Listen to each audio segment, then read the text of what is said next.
Next, we're going to hear from Aaron Jafferis in the house. Yeah.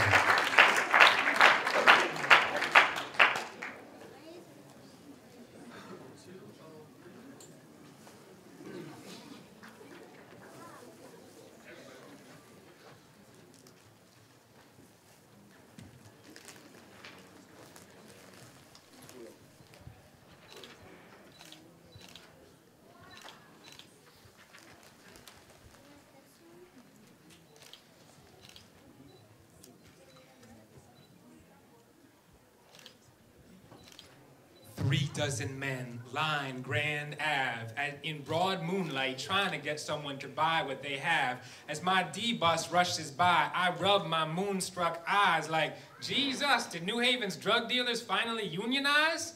But one of the hustlers is reeling in a customer who looks suspiciously like a fish, which he hits on the head on the edge of the bridge till it's dead so he can chuck it in his bucket and truck it home to his fridge. Oh, they're not dealing drugs, they're fishing.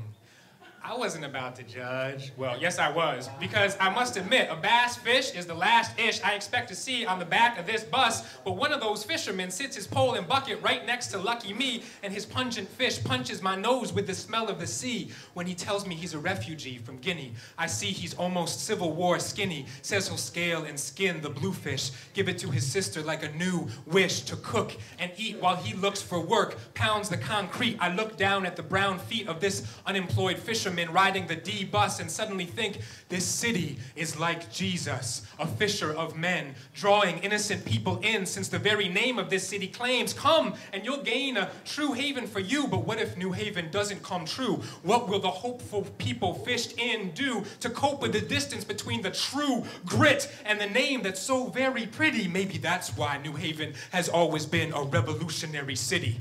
I look up and sitting next to me is this old white guy with hair and eyes as wild as John Brown, who once came to this town to raise funds for his raid on Harper's Ferry, which starts to feel scary because he too was a fisher of men, a revolutionary abolitionist gathering fistfuls of them way back when, and he's greeting a friend wearing sandals so old they sure ain't Tevas, and that's when I realize that is John Brown in the back of the D-bus giving dap to a black Jesus, hatching a plan to free 3-day laborers from Mexico locked up because they lack visas. And John Brown turns to black Jesus and says, Jesus, and Jesus says, dude, it's pronounced Jesus, and starts breaking ish down in Spanglish, Arabic, Aramaic, and some archaic language made of nothing but the anguish in John Brown's eyes, saying, everyone thinks we're crazy and no one sees us, and Jesus says, see, that's how we got loose from that prison on Whaley Ave. And he's barely finished when this woman asks, can I give you a hand, sirs? I'm Erica Huggins, started the New Haven branch of the Black Panthers, and before they can answer, Erica's hand reaches out the bus window and pulls in Warren Kimbrough, fishing youth from prison, stretching back to New Haven's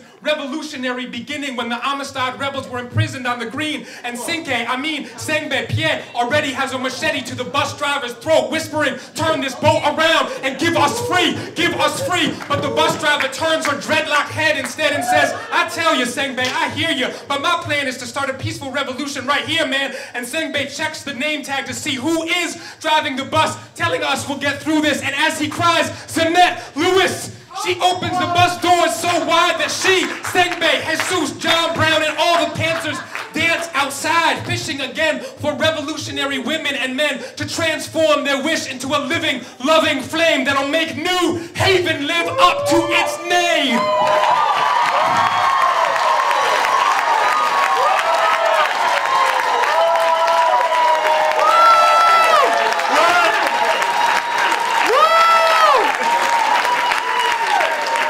Oh yeah. Oh yeah, oh yeah. Yeah.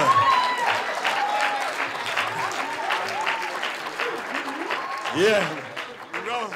We roll like that.